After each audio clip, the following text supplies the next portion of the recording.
No maté al padre que me violó durante 7 años en la sacristía, maté a mi madre, y cuando el juez leyó el diario que ella llevaba, cuando vio las entradas donde documentaba cada vez que me llevaba a la iglesia sabiendo exactamente lo que el padre Esteban me haría, cuando leyó cómo lo llamaba sacrificio santo y ofrenda familiar a Dios, tuvo que salir de la sala. Lo escuchamos sollozar en el pasillo. Un juez con 28 años de experiencia, padre de 3 hijos, rompió completamente, porque mi madre no solo sabía que el padre Esteban me violaba desde los 10 años, le había dado permiso explícito, lo documentó como acto religioso en su diario espiritual durante 7 años, y estaba planeando entregar a mi hermano menor de 9 de la misma manera. ¿Alguna vez han tenido que elegir entre castigar al monstruo que los violó o castigar al protector que los entregó voluntariamente al monstruo? Porque el padre Esteban me violó el cuerpo, pero mi madre violó algo peor, violó la confianza sagrada entre madre e hijo. Eligió conscientemente, repetidamente, durante 7 años, llevarme de vuelta al hombre que sabía me estaba destruyendo, y lo llamó voluntad de Dios. Mi nombre es Yael.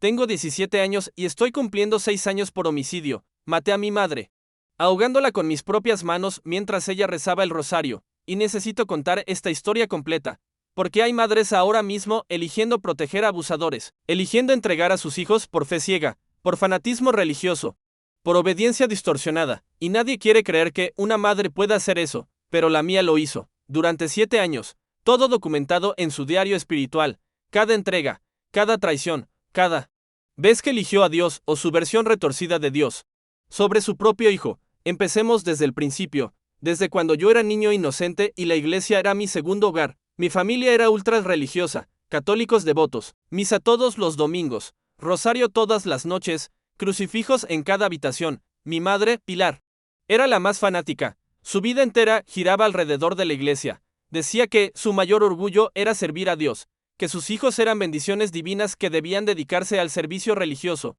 Me hizo monajillo cuando tenía 8 años. El padre Esteban era el párroco, hombre de unos 40 años, carismático, querido por la comunidad. Todos confiaban en él. Al principio ser monajillo era normal. Ayudaba en misa, preparaba el altar, aprendía sobre liturgia. Me gustaba, me hacía sentir importante, especial. El padre Esteban me prestaba atención extra. Me decía que tenía vocación, que tal vez algún día sería sacerdote. Mamá estaba extasiada con la idea. Un hijo sacerdote sería máximo honor. Cuando tenía 10 años, el padre Esteban empezó a pedirme que me quedara después de misa, para limpiar la sacristía, decía, para ordenar objetos litúrgicos. Mamá siempre aceptaba, por supuesto. Decía, es honor que el padre confíe en Yael.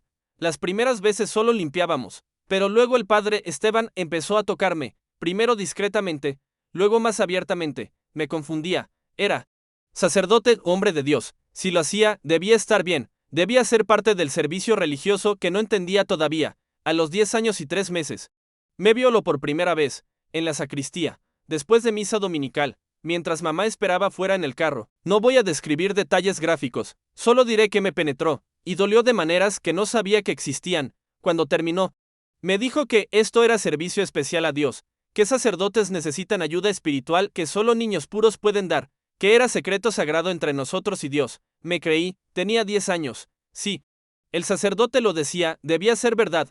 Salí de la sacristía llorando de dolor. Mamá me vio, me preguntó qué pasó. El padre Esteban me lastimó, dije entre lágrimas. ¿Cómo? Preguntó. Me hizo cosas, no pude explicar más. Mamá me llevó a casa. Pensé que me protegería, que hablaría con el padre, que me mantendría a salvo, pero no lo hizo. Al día siguiente, mamá me llevó de vuelta a la iglesia. Dijo que necesitábamos hablar con el padre Esteban para aclarar el malentendido. Entramos a la rectoría.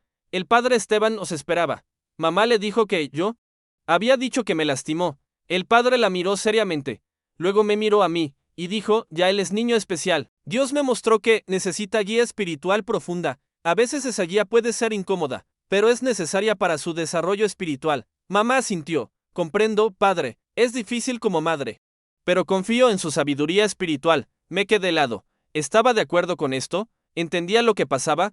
Ahora sé que sí entendía, perfectamente. Las violaciones continuaron. Cada domingo después de misa, a veces entre semana. Mamá siempre me llevaba. Siempre me dejaba con el padre Esteban. Siempre esperaba pacientemente mientras él me violaba en la sacristía. Intenté resistirme varias veces. A los 11, a los 12. Siempre le decía a mamá que no quería ir, que me dolía, que no me gustaba lo que el padre hacía, Ella me decía que el dolor era parte del crecimiento espiritual, que debía obedecer al Padre como obedecería a Dios, que yo no entendía ahora, pero algún día agradecería. Este servicio especial, a los 13, intenté contarle a mi tía, hermana de mamá. Le dije que el padre Esteban me hacía cosas malas. Mi tía le contó a mamá. Mamá me confrontó. Me dijo que estaba pecando al difamar a hombre de Dios, que necesitaba confesar mi mentira. Me llevó a confesión, con el padre Esteban. Tuve que confesarle a él que había mentido sobre él. Fue surrealista. Y después de la confesión en la sacristía, me vio lo más brutalmente que nunca, como castigo por intentar hablar.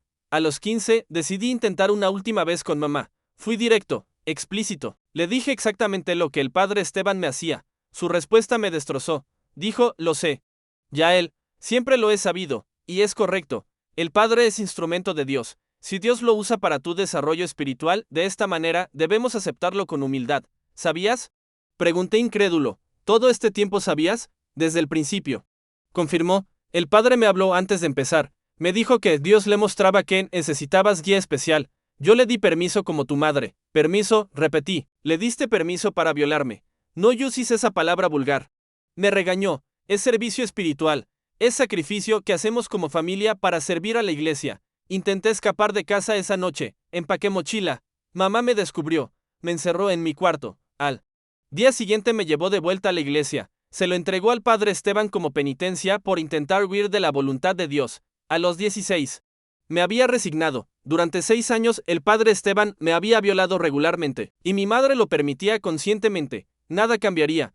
Pero entonces encontré el diario de mamá. Estaba buscando algo en su cuarto. Encontré cuaderno escondido en su armario. Se titulaba Diario Espiritual, Servicio de nuestra familia. Empecé a leer, y sentí como mi mundo se derrumbaba completamente. No era solo que mamá supiera, había documentado todo, cada vez que me llevaba al padre Esteban. Fechas, reflexiones espirituales sobre el sacrificio. Entrada de cuando tenía 10. Hoy llevé a él para su primera sesión de guía especial con el padre Esteban. El padre me explicó que Dios le mostró que ya él necesita este servicio para purificar su alma. Como madre es difícil entregar a mi hijo para esto, pero Dios pidió a Abraham sacrificar a Isaac. Yo no soy más que Abraham. Si Dios requiere que Yael sirva al padre de esta manera, es honor para nuestra familia. Entrada de cuando tenía 11, Yael se quejó hoy del dolor. Es difícil ver a mi hijo sufrir, pero recordé las palabras de Jesús: quien no toma su cruz no es digno de mí. Esta es la cruz de Yael. Lo llevé nuevamente al Padre con oración en mi corazón. Entrada tras entrada, 7 años documentados. Cada violación que yo sufrí, ella la anotó como acto religioso, como sacrificio familiar, como ofrenda a Dios. Había más de 200 entradas, más de 200 veces que conscientemente me entregó al padre Esteban. Pero entonces encontré algo peor. Entradas recientes sobre mi hermano menor, Samuel, de 9 años. El padre Esteban me habló sobre Samuel. Dice que está llegando a edad apropiada para empezar su propio servicio especial. Siento el mismo dolor maternal que sentí con Yael, pero también el mismo orgullo. 2 hijos sirviendo a Dios de esta manera es bendición doble. Había plan. En 2 semanas, después de que Samuel hiciera primera comunión, mamá lo llevaría al padre Esteban para empezar el mismo ciclo. 7 años de infierno para mí. Y mamá planeaba hacer exactamente lo mismo con Samuel. No podía permitirlo, no solo por mí sino por mi hermano. Consideré ir a la policía con el diario, pero tenía miedo. Mamá era muy convincente. Presentaría todo como malentendido, como diario de oraciones malinterpretado. Y durante investigación, ¿qué pasaría con Samuel? ¿Lo dejarían con ella? ¿Lo llevaría al padre Esteban de todas formas? Consideré matar al padre Esteban. Sería más obvio. Él era el violador, el depredador. Pero me di cuenta de algo. El padre Esteban era monstruo, pero actuaba como monstruo. Yo esperaba que fuera depredador.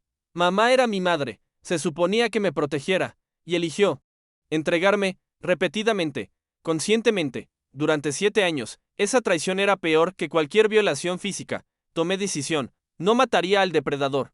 Mataría a la traidora. La noche siguiente, cuando papá estaba trabajando fuera de la ciudad como siempre, confronté a mamá. Le mostré su diario. Le pregunté cómo pudo hacerlo, cómo pudo entregarme durante 7 años, cómo podía planear hacer lo mismo con Samuel. Su respuesta no mostró arrepentimiento. Dijo, hice lo correcto. Dios está por encima de todo, incluso por encima del amor maternal. Si Dios requiere que mis hijos sirvan al Padre, es mi deber como madre cristiana entregarlos. ¿Y Samuel? Pregunté, ¿vas a entregarle también? Si es voluntad de Dios, sí, respondió con calma. Será su cruz, su sacrificio, Su camino a la santidad. Algo en mí se quebró en ese momento. No fue explosivo, fue frío, calculado. Caminé hacia ella, puse mis manos alrededor de su cuello, y apreté. Mamá no luchó mucho, era más pequeña que yo, pero sacó su rosario, empezó a rezar mientras la ahogaba. Dios te salve María, llena eres de gracia, murmuraba. Apreté más fuerte. El Señor es contigo. Continuaba, sus ojos empezaban a salirse, su cara se ponía morada. Bendita tú eres entre todas las mujeres, rezaba con voz cada vez más débil. Sentí cuando su tráquea cedió bajo mis dedos. Y bendito es el fruto de tu vientre, Jesús. Susurró, luego silencio, su cuerpo se relajó, el rosario cayó de sus manos. Muerta, solté su cuello, me quedé ahí mirándola, mi madre, la mujer que me dio vida, la mujer que luego me entregó repetidamente a ser violado. Llamé a la policía, les dije que había matado a mi madre, que vinieran. Llegaron en minutos, me arrestaron, vieron el cuerpo, me preguntaron por qué. Leí su diario, dije, luego arresten al padre Esteban. La policía encontró el diario, lo leyeron. Sus expresiones cambiaron de shock a horror mientras leían entrada tras entrada. Fueron a la iglesia, arrestaron al padre Esteban, registraron su rectoría, encontraron más evidencia, fotos, videos, documentación de otros niños también. No era solo yo, durante 12 años el padre Esteban había abusado de múltiples niños. Pero yo era especial, el único cuya madre entregaba conscientemente y documentaba como acto religioso. El juicio fue devastador. Fiscalía me acusaba de homicidio premeditado. Había ahogado a mi madre conscientemente, sin peligro inmediato que justificara defensa propia. Defensa argumentaba. Circunstancias atenuantes extremas. 7 años de violación facilitada por mi propia madre. El descubrimiento de que planeaba hacer lo mismo con mi hermano. El diario se presentó como evidencia. Tuvieron que leer extractos en voz alta. La fiscal leyó la primera entrada, sobre entregarme con 10 años para primera sesión de guía espiritual. El jurado se veía incómodo. Leyó entrada de cuando tenía 12, sobre cómo yo lloraba pidiendo no volver, pero ella me llevaba. Igual porque era voluntad de Dios. Varios miembros del jurado se limpiaban ojos. Luego leyó las entradas sobre Samuel, sobre planear entregarle también, sobre verlo como bendición doble. El juez, hombre de unos 50 años, se veía cada vez más perturbado, pero la entrada que lo rompió fue una del medio. Cuando yo tenía 13, la fiscal la leyó, hoy él me suplicó que no lo llevara más al padre. Lloró, me dijo que le dolía mucho, que no podía soportarlo más. Mi corazón de madre se rompió viéndolo sufrir. Pero entonces recordé que Jesús también suplicó en el Getsemaní, también pidió que pasara el cáliz, pero hizo la voluntad del Padre. Así que sé que las lágrimas de Yael, le dije que fuera fuerte como Jesús y lo llevé nuevamente al padre Esteban, cuando regresó después de 2 horas. Apenas podía caminar, pero vi santidad en su sufrimiento. El silencio en la sala era absoluto, y luego el juez se levantó abruptamente, sin decir palabra salió de la sala. Minutos después se escucharon sollozos desde el pasillo. El juez, padre de 3 hijos, según supimos después, lloraba abiertamente. Cuando volvió 30 minutos después, sus ojos estaban rojos. Continuó profesionalmente, pero se notaba que estaba destruido emocionalmente. Más tarde declaró a la prensa, en 28 años como juez he visto madres negligentes, madres drogadictas, madres abusivas, pero nunca había visto una madre documentar durante 7 años cómo entregaba conscientemente a su hijo a un depredador y lo justificaba como voluntad divina.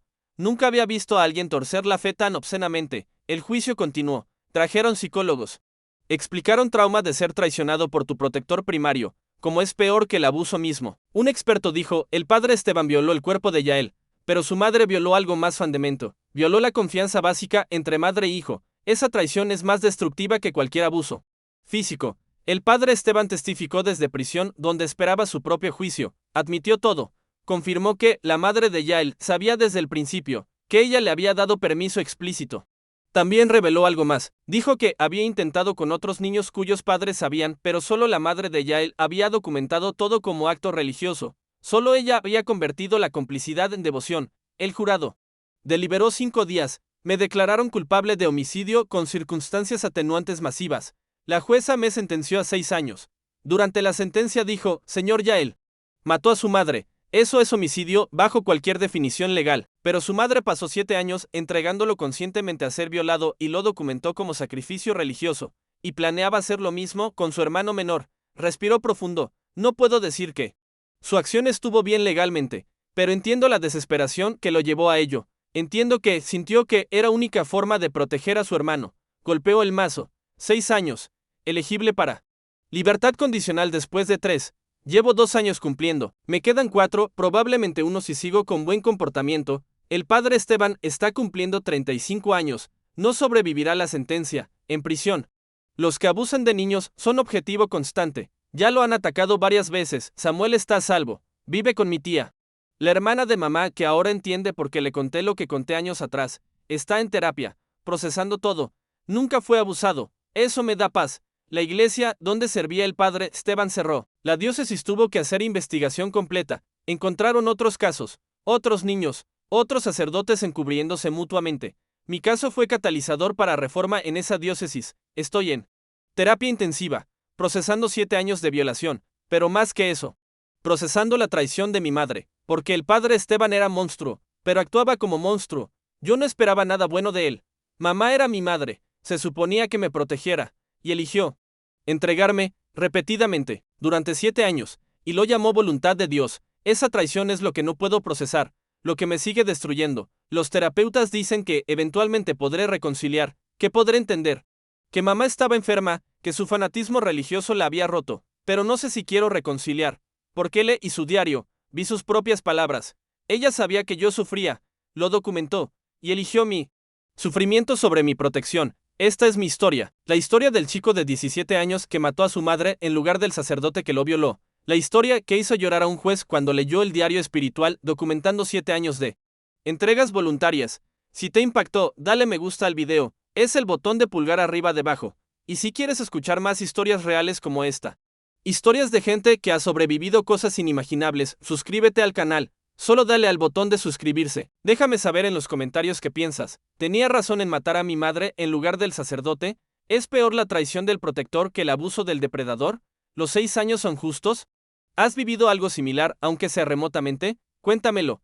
Este es un espacio seguro para compartir. Y si tienes tu propia historia que quieras que contemos, escríbela en los comentarios. La leeremos. Todas las historias merecen ser escuchadas. Perdón si el video fue muy largo, muy intenso, muy perturbador. Pero estas experiencias no se pueden condensar, no se pueden suavizar, hay que contarlas completas, con todos los detalles horribles. Para que la gente entienda cómo alguien llega a hacer lo que yo hice. Gracias por ser parte de esta comunidad, gracias por no juzgar sin conocer toda la historia, gracias por escuchar hasta el final. Nos vemos en el siguiente video. Si es que todavía quieren verme después de esto, y si están pasando por algo así, si alguien que debería protegerte está entregándote a un abusador, si alguien está justificando tu sufrimiento como voluntad divina, busquen ayuda, griten, no esperen 7 años como yo, no dejen que llegue al punto donde matar a tu propia madre parezca la única forma de salvar a tu hermano, porque una vez que cruzas esa línea, todo cambia, y no hay vuelta atrás. Cuídense, y recuerden, los monstruos más peligrosos son los que entregan a sus hijos a otros monstruos y lo llaman fe.